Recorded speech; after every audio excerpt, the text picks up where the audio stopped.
Good morning. Let's begin with our chanting session. Before we start to chant, let's take some deep breaths and then we'll start. Again, remembering that it's not the process. It's it's not just saying the word, it's our attention on the mantra, our awareness with the chant that matters. Take a deep breath in and out. Another deep breath in and out.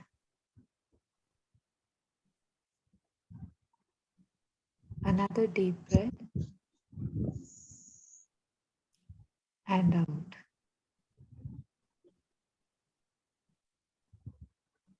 So today I thought I'll start with a small chant that I think we'll all know, Astoma.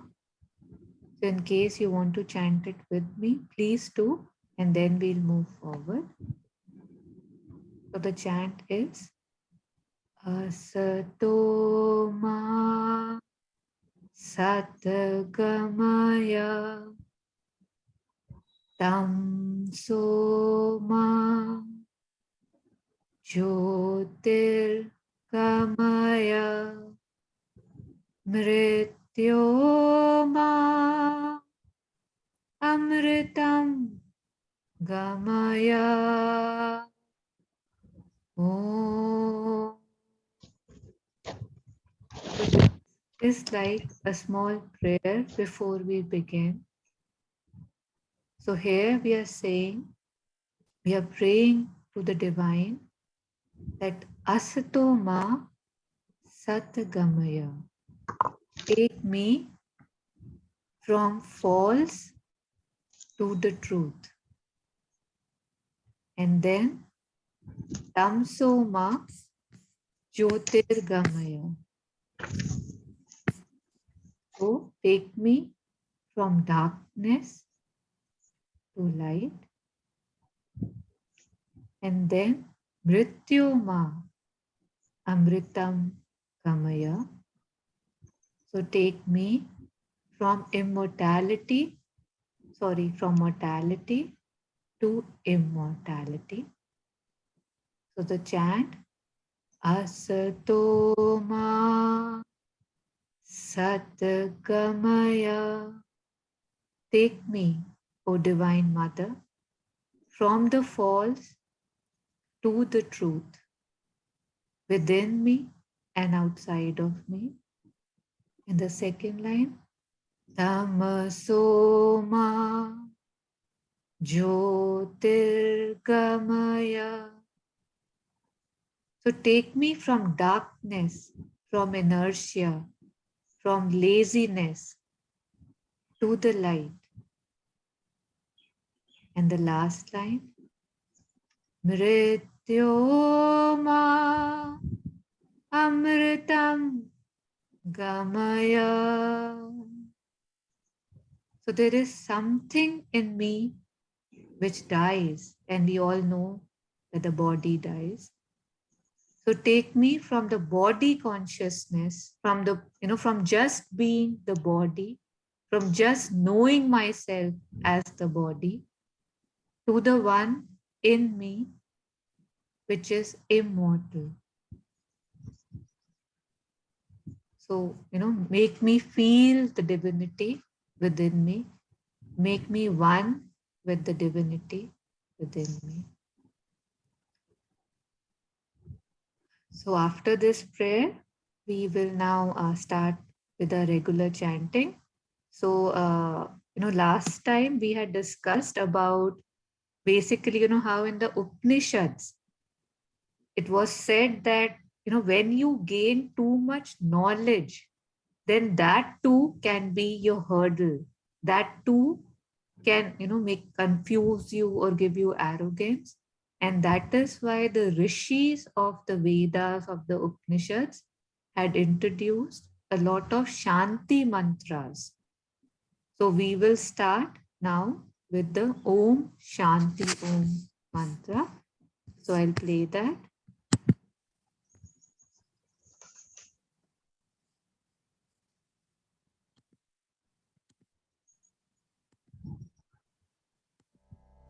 And please remember to stay connected.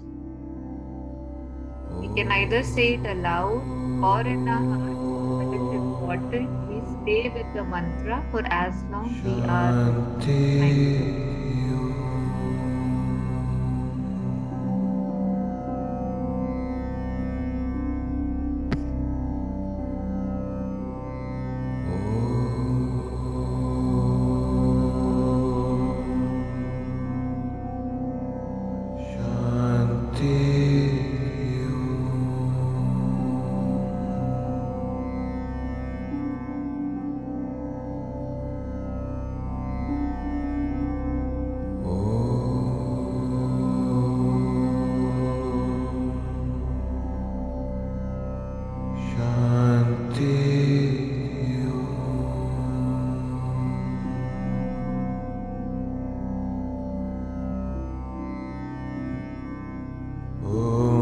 Shanti.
That was Om Shanti Om.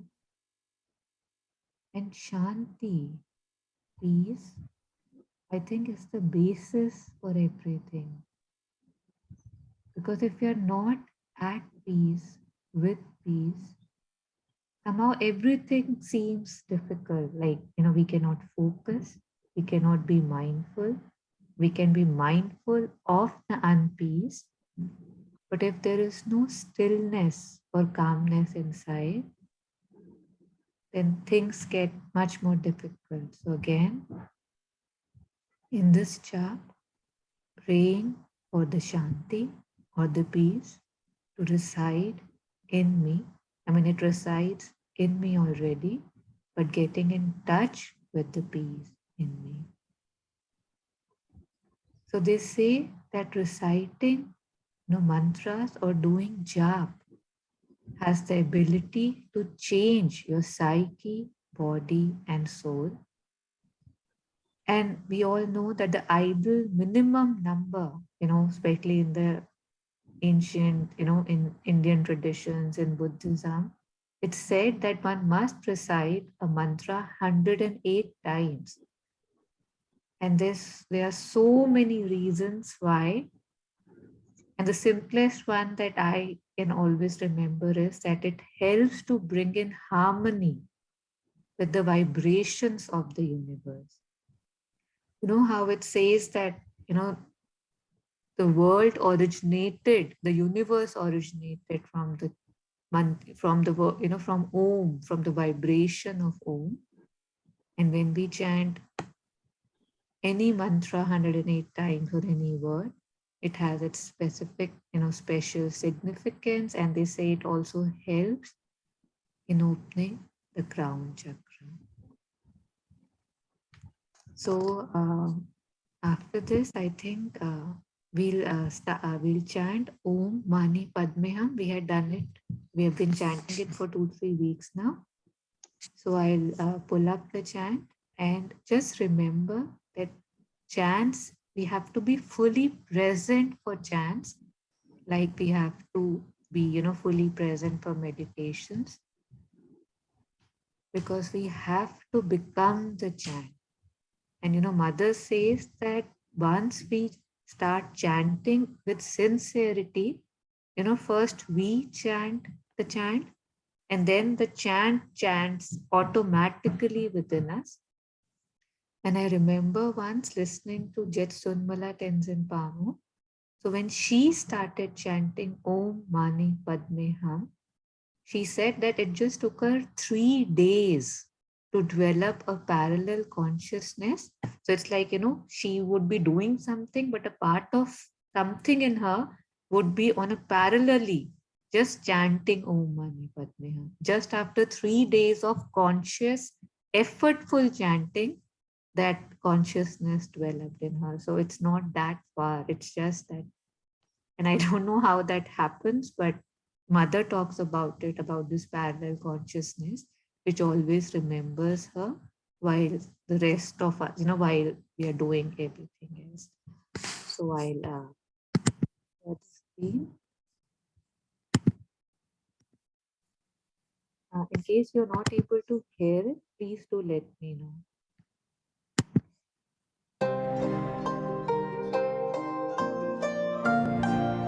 Just remember this is played just for a basic idea. One can chant it as one feels.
Mani, Padme, however you want to pronounce. So we did touch, upon more of what this means, and this is like the most famous, the most recited, according to me, the mantra in the Buddhism tradition. And last time we discussed that Avalokiteshvara, the Bodhisattva of compassion. Now, this is his mantra. So it kind of, inculcates more and more compassion within us. And I think that is something that the world needs more. And just like everything takes effort, calling peace, calling compassion, practicing peace, practicing compassion has to be done. It doesn't come, just like, okay, I want to be compassionate, it feels good. You have to practice it. And, they say that true giving, when we don't need something, we give it very easily. And that too with some pride, right? That, yes, see, ready, I'm ready to give it, even our possessions. But they say true giving is something that you truly cherish. And that, when you start doing that, then more and more compassion rises in you. And it's also said that, even if, say, an animal hears this mantra once, the seed of liberation is planted in their being. So this is, one of the most powerful mantras. But again, it's like whatever one resonates with, because everybody, can have their, everybody has their own mantra. So I saw something from Shri Aurobindo. I will just share it. So what does this mantra mean, Karu? Om Mani Padme? So we had like basically touched upon it 2-3 weeks before. So there was a basically Dalai Lama, he had given a definition of it. So according to him, and there are so many different ways in which this can be described. So Om, he said that we have three, we have the body, mind, and soul. So there's a lower nature that we all live in, right? Of the body, mind, and soul. And then there's a, sorry, not soul, speech, body, mind, and speech, he said. And then there's a higher body, mind, and speech. So when we say Om, it is a prayer to request, an aspiration that we move from the lower to the higher. So every time we say Om, it means that. And I remember that Sampananandji, once he was taking a chanting session from Pondicherry, and he had said that Om, according to Mother, is the signature of the God. So every time we say Om, it's like, okay, she signs off that great, that's great. So money, we know something precious, right? So money is wisdom, and Padme, according to him, is compassion. So, may the wisdom and the compassion rise in me. So, Hun means become me. So, that becomes me. So, that was one of it. And I'll just also share screen. Just give me 1 second. What I had shared last time on this, that was also very beautiful. Yeah, so